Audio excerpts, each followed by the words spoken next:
In the cold voids of the EO sector, a terror stalks the stars. Silent, violent, and merciless. These dark spectres reveal themselves in brutal raids. So swift, no aid ever comes. So surgical, they can strike almost anywhere. And in their wake, they leave nothing but blood, slaughter, and the echoes of lost screams. They arrive without warning, kill without mercy, torture and kidnap, then vanish like nightmares back into the darkness of deep space. Uniquely fearsome, their presence is marked by a sinister purpose cloaked in mystery, leaving defense forces, inquisitors, nobles and commanders alike grasping at shadows in an attempt to unravel their motives. Hello everyone and welcome back to my little corner where today we're going to be looking at our first Xenos faction, the Drukhari, also known as the Dark Eldar, and more specifically my homebrew Kabal, cult and Coven that are haunting my fanfiction sector of EO. We're going to be covering their lore and having a look at some minis near the end, so stick around for that. And if you enjoy it then please do leave a like on the video, as it's by far my most extensive one and took me bloody ages to work out how to say all this in a reasonably coherent manner. Thank you very much for watching, let's get into this. Within the shifting maze of the webway sprawls the vast metropolis of Covern, the Dark City, home of the Drukhari. There, life force is agony, pain is immortality, and survival is never granted. From this pit of nightmares and countless sub-factions have emerged three powers, splinters of ancient dynasties and cults that began to work together. No open declaration was made, no banners raised, but within the city whispers passed. The cult, the Kabal and the Coven were now unified. The cause of their alliance remains unclear, the goal even more so, but what is known is that they turned their gaze from the endless infighting of the Dark City to a quiet and often overlooked region of real space, a cluster of stars called the EO sector. There are some who believe they were drawn by something ancient, others suggest they were sent, but the truth has never been confirmed, at least not officially. Only the bloodshed that followed in what Imperial forces would later dub the Crimson Hunt. But who are these three groups? The Kabal, the Cult, and the Coven. By all official records, the Cradle of the Flayed Son are a rather young Kabal, their myth starting at some point during M41 in the depths of an Imperial war frigate. Interrogators broke the will and the body of a captured Drukhari warrior, whose war banner had apparently claimed him to be Zeraz, the noble-born son of a mid-level Archon, Ulithian of the Last Hatred. For 19 days he was flayed alive, his screams ringing through the vessel like a banshee, but on that final night, something inside him changed. Whether it was hate or something darker, no one can say. But somehow he broke free and skinless, tortured almost beyond recognition, he killed his captors, hunted down the rest of the crew, and then escaped. A nearly impossible feat, he is said to have limped back into Comra through a forgotten webway portal. There, a tale of his action would bring him immense fame. True or not, soon a new Kabal would be born with Zeraz as their leader, and the Kabal would take the name the Cradle of the Flayed Son, vowing to make every Imperial soul feel what he had, not just the pain, but the helplessness, the ritual, and the artistry of it. The Cradle of the Flayed Son is not merely a name whispered in fear, they are tactical geniuses, and for this Kabal, every captive is not just a victim, but raw material, a canvas on which they can inscribe their brutal artistry. To be flayed alive is to be reborn, to shed the skin of your former self and be remade as a monument of torment. Their vessels, once black ivory leviathans, are now like their armour, painted rich purple in a mocking parody of the Lilac Rose Nebula of the EO sector. Adorned with the twisted shapes of writhing bodies, they drift silently through the void. These ships are not merely transports, they are floating cathedrals of suffering, where agony is consecrated and preserved like a sacred relic. The cult of Oblivion's breath, on the other hand, embraces a far subtler terror. Led by the deadly and eerily beautiful Vexalia Noir, they do not seek death's strike or blood spilled, but in the breath held just before death's embrace. They are connoisseurs of anticipation, sculptors of fear who obsess over that fleeting moment when life clings to the edge of oblivion, thick with silent dread. Their performances are staged battles designed not for victory, but for terror. Every scream is measured, every heartbeat prolonged, every breath drawn with calculated precision. often employing the use of hallucinogenic vapours made from rare flora to enhance the sensory torment of their victims, seemingly slowing time for those that are about to meet their end. To the cult, ecstasy is found in the moment before the end. They see death as a release that can tell the story of terror in the glassy, distant eyes of the dead. Their bodies frozen, still wrought with fear on their faces. Their ultimate goal is to trap souls in the breathless moment forever. An eternal oblivion that is neither life nor death, but a purgatory of unending fear. While the body may be discarded to rot and decay, the soul may relive that final moment forever. Known as the Coven of the Veinweavers, they are an ancient and secretive group of homunculi who long ago abandoned the transient spectacle of torture. They no longer deal in fleeting shrieks or passing spasms of pain. Instead, they made their fame in an effort to craft eternal suffering, seeded like veins and tended with the reverence of devout gardeners. They sew people into ship hulls, weave flesh and sinew into armour. They are experts at prolonging life and suffering, yet this is not the worst of their dealings. Amongst the most feared creations whispered in the shadow courts of Commorragh is not a weapon or beast, but a place, a grotesque biogrove cultivated by the Veinweavers. Hidden in the depths of the Dark City, it is claimed lies the Garden. It is a place of methodical horror. There is no soil, no trees, no water, only bodies, nerves, and bone. Skinned, disassembled, and reshaped, the Veinweavers carefully integrated their victims into root structures. Spine segments are stitched together into lattices. Arteries are stretched and braided across the floor. Fingertips and facial tissue are pinned to like petals. Interwoven bodies of men, women, children, other Xenos, and even animals. Still alive, they are rearranged in bizarre parodies, beauty, and grotesque floral patterns. The garden, while small and in need of constant maintenance, is a functioning biosystem. Each victim is surgically adapted to contribute a specific role. One may be used for breathing, exhaling chemically enhanced pheromones that keep the others awake and alert, whilst another may be a pain anchor whose nerves have been expanded to share sensations across dozens of life buds. The entire system is hygienically preserved with homunculi alchemy and is kept alive but sterile. There are no flies, there is no filth.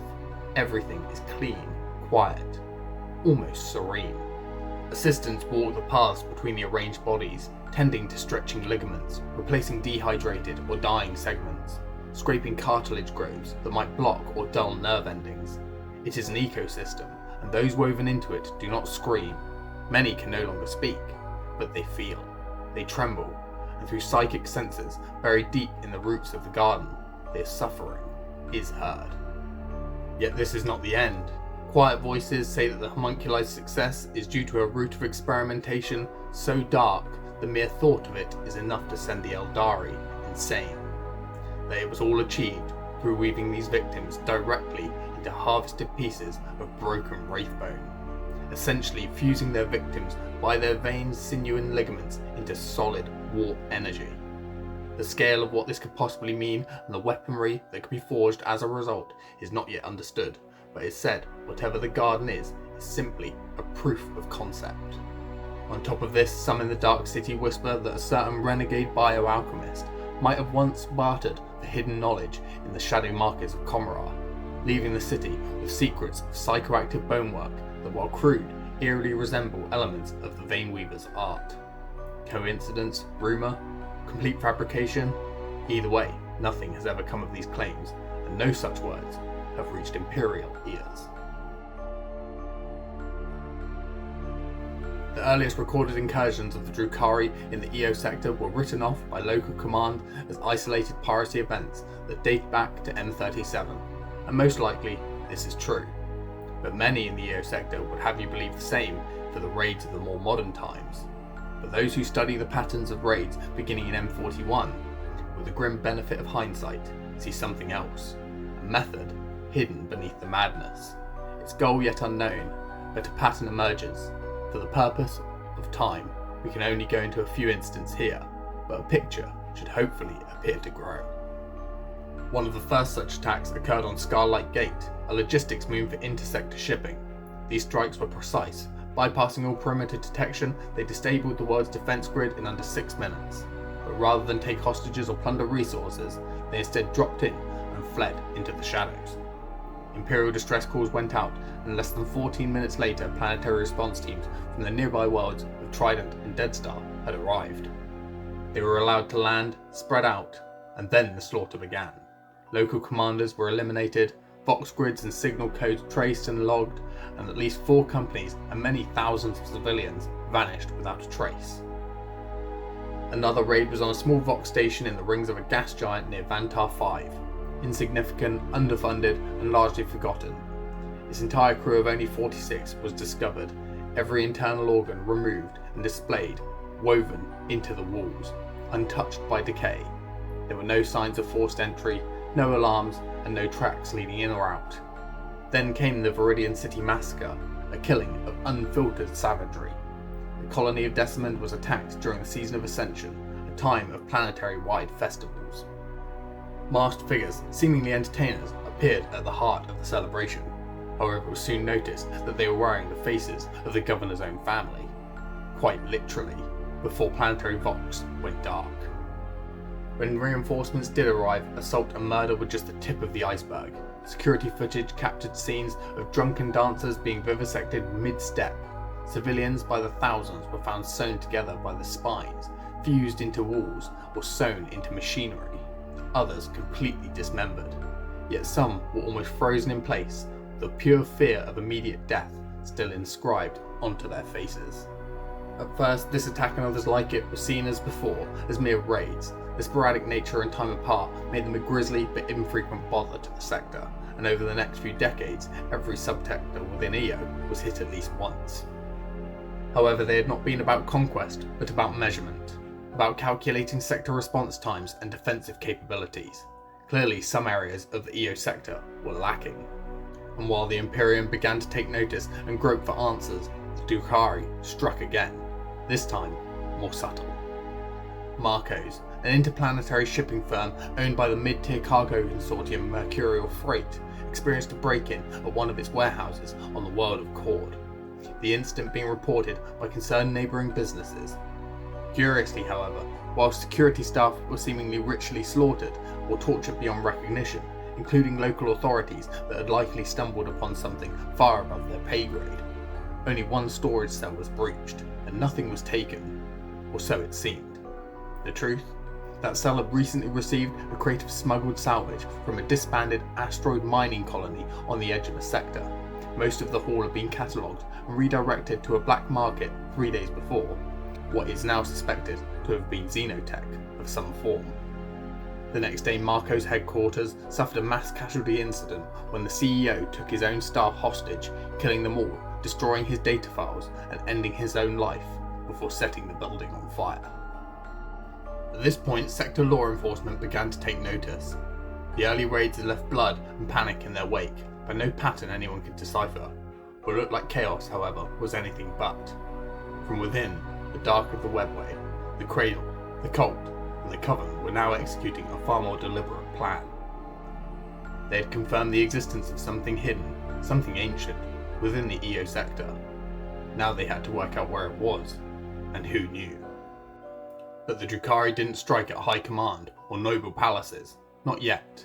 They had begun instead with smugglers, underworld informants, corrupt officials, the bottom rungs of the ladder that may have unknowingly touched secrets above their understanding. Posing as black market buyers, the Drukhari infiltrated tech auctions held in the sector's more shaded neighbourhoods. Lithe figures, reportedly bearing black, glassy eyes, were said to be offering money and technology for information, specifically names and coordinates. A number of these market stalls were then hit in the days following.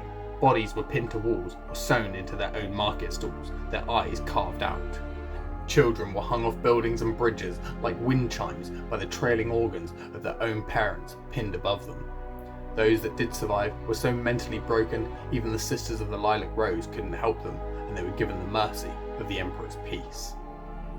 At one market, a gang known for their gold teeth were found severely abused and melted to the road by the metal in their upper jaw, the lower having been removed. Only one man was taken alive, the leader named Baal Shem. known around the sector for his kidnapping and press ganging of workers into forced labour. 1 year later, on the highly unique world of Chariot, infamous for its sports and entertainment, the cult of Oblivion's breath made its move. Abducting a number of seemingly inconsequential mid-tier businessmen as well as a data technician known as Husk Varen. Unknown to his handlers, Varen once served on a prospector mission sponsored by House Tellius, one of the quieter noble lines in the sector, scouting an uncharted moon in the Laurel Groves region. Interestingly enough, bar the security, no one else was injured as a result of the attack, but footage shows flashes of shadows before the feed cuts, and the rest of the group were never found again. Yet not everything would go the Drukhari's way, as in M41-692 came the Vox Bait freighter trap. An Imperial freighter hauler known as the Pale Spirit broadcast a cryptic distress signal from the edges of the sector. Brief, fragmented, and exactly the kind of bait the Drukhari couldn't ignore. The strike force sent to intercept was cautious, but not cautious enough. As they breached the ship, electromagnetic pulse mines crippled their entry craft, and the entire ship then exploded in a detonation that wiped out the Drukhari vessels as well. Then most famously on the humid and mostly tropical world of Enoch, known for its gang activity and cartel groups, cultists of the Oblivion's breath infiltrated under the cover of gladiatorial transit entertainment shows, whilst warriors of the Cradle and 2 homunculi Veinweavers deployed into the underhabs. But as they broke through, slaughtering their way to the central archive tower, the hive fell upon them. Power conduits ruptured, alarms blared, not from security but from old systems, buried emergency programs dating back to the hive's founding.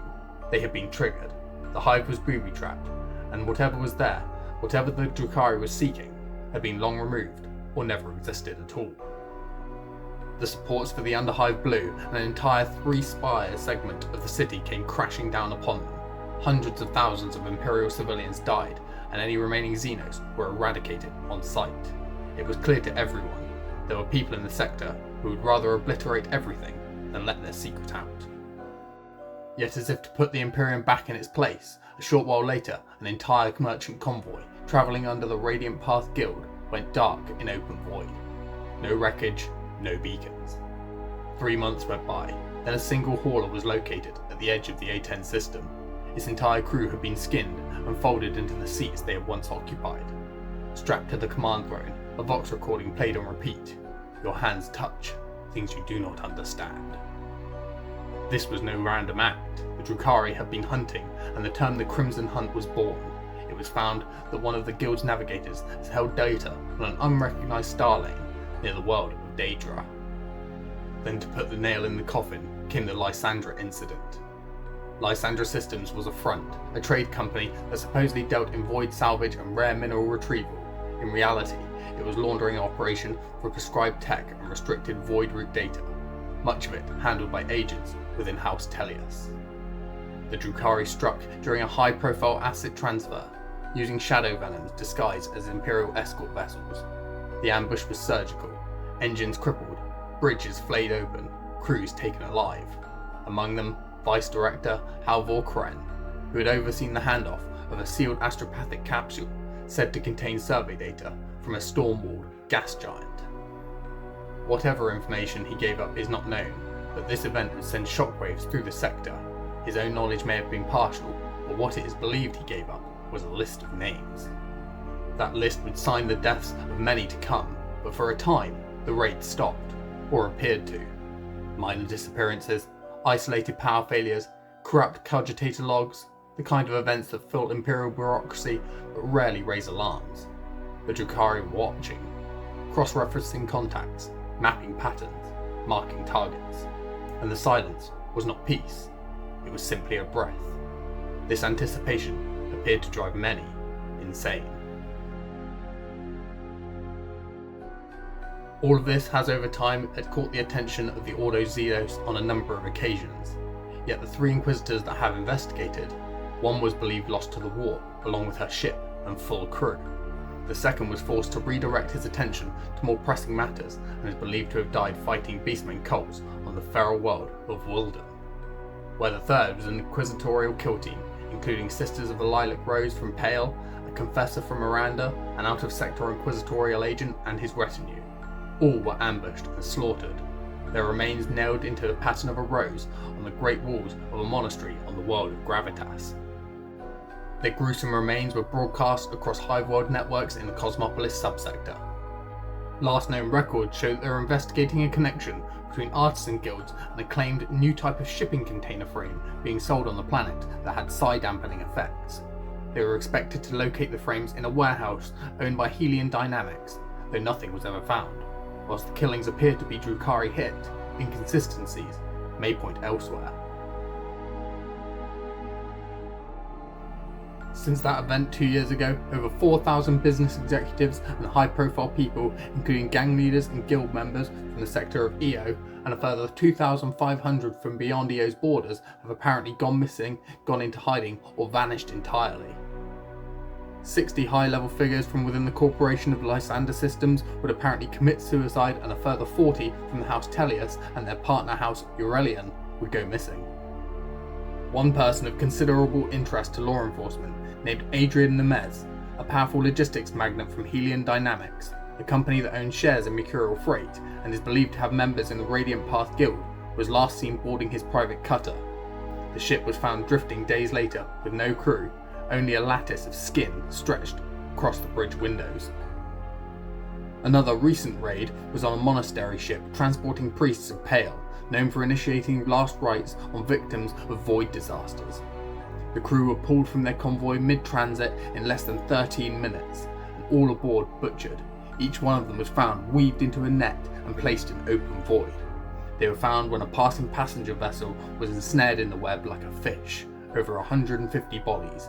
Whilst most were dead, some were left spitting incoherent binary code, only heard once pulled back into airlocked retrieval vessels. This incident has raised a number of alarms, as the ship was not registered to be anywhere near where it was when it was ambushed, and all of its data files have been extracted. Those that remained seem to indicate that the ship was actually used for clandestine purposes, secret executions, and possible data erasure or manipulation. Then comes one of the most sought after men in the sector, a man by the name of Tavius Rowe, a name now whispered across multiple worlds and has moved 30 times in as many days. A shadow dealer believed to have originally hailed from the infamous world of Necromunda, with ties to both corporate black sites and claimed Xenos artifact runners. Rowe had begun broadcasting encoded warnings to his clients. One message survives, half corrupted, claiming, "The noose is getting tighter. It wasn't meant to end this way. They will take it. They will take it all." His safe house was later found reduced to smouldering ruins, with no body recovered. Only a single lockbox survived, containing a fragment of cracked wraithbone, and a partial interstellar coordinate, registered to the eastern Laurel Grove subsector. Helion Dynamics itself has now gone into liquidation, and its board of directors are claimed amongst the missing. Lastly, there is Big Ben Bolton, an ex-Castile veteran turned mercenary, affiliated with multiple cartels and rumoured to be the leader of the Dead March mercenaries, Rowe's longtime protectors, who went dark shortly after his disappearance. Their last known deployment is believed to be in that region, a contract sold to them by somebody inside Helion Dynamics, believed to be Adrian Nemez.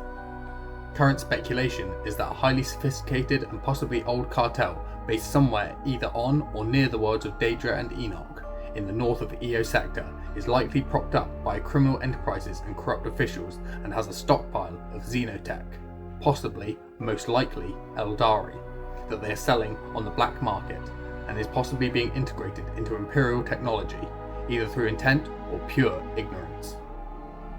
But this somehow doesn't answer all the questions, and it is only now in hindsight, when the galaxy is falling apart and issues of a grander, more immediate scale deserve attention elsewhere, does the pattern begin to emerge. A pattern of lies, corruption, shell company, black market trading, and dark sites. Xeno-sympathising cults have now begun to emerge on worlds across the sector, or at least are choosing now to make themselves known.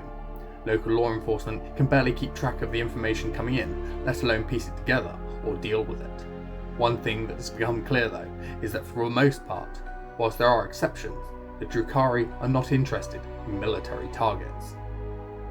But if that wasn't enough, the Eldari themselves now appear to want a share of the pie, as reports of piratic raids that do not match Drukhari, Kroot or Chaos have been reported in the region. the potential of the Veinweavers' work has made this group one of the most hunted for minor factions by Eldari forces in the entire galaxy, and now they may have found them, as ruined Drukhari vessels with signs of damage from Eldari void ship weaponry have been found near the night world of Akia. But perhaps it is all too late, and there is little that the Imperium or the Eldari can do to stop what may be coming. If tales of their work in Comera are true, then the Coven seemingly no longer looks to make grotesques, but to twist the legacy of the Eldari and mortality into a new kind of abomination, true living nightmares, and to bring their art, their knowledge of what they made in the garden, to the mortal realm. Whatever it is that is being hidden in the sector, the Drukhari of the Coven of the Veinweavers are extremely interested in it, appear to want it strictly for themselves, and their allies in the Cradle of the Flayed Son and the cult of Oblivion's breath see value in it and are also willing to do whatever they must to get it for them. But the sad truth is that somebody in the EO sector, or perhaps even beyond it, not only knows what it is that they seek, but where, and is willing to see the entire sector burn in order to hide it. Well, that's it for the lore, guys. I hope you enjoyed this one. Not much in the way of kit bashes, a few body swaps and head swaps here and there, but the only one to really talk of is this guy. I used the smoke from the Tyrannid Psychophage and added them to the swords to make them look a bit like the swords are on fire. I think it's a really cool effect, but really this video was all about the lore. I hope you enjoyed it, as this one took a hell of a lot of work to put together. It was either going to be too deep into stuff or just not enough, and there just was so much that I wanted to say. So trying to condense stuff down and get what's in my head out to you guys, whilst making it all make sense and trying to weave this narrative whereby the elite are hiding from the Drukhari and the Inquisition at the same time, keeping the mystery. It was tough. Learning about shell companies and all that, yeah, it was hard. I still think I went a bit overboard, but I hope it all made sense in the end and came together whilst leaving some mystery, and I hope you like the Drukhari themselves. I really wanted to make them feel like their culture was quite unique, especially for Dark Eldar, and take that gore to like a new level with the garden. I don't even think I realised quite what I've stumbled onto with this idea of potentially grafting and dissecting tortured humans and fusing them with pure wraithbone. What the potential that actually has to do, I've got no idea, but it sounds dark as fuck, so I'm going with it. Please leave a comment if you think you've got any guesses yourself as to what the Drukhari are after and what the EO's elite are hiding in my sector. Leave a like, subscribe too, that would be awesome as it's free, and I've got plenty more videos to come. Thank you very much for watching. Thank you for all the support you've given me over the past few videos, and I'll see you in the next one. Bye guys.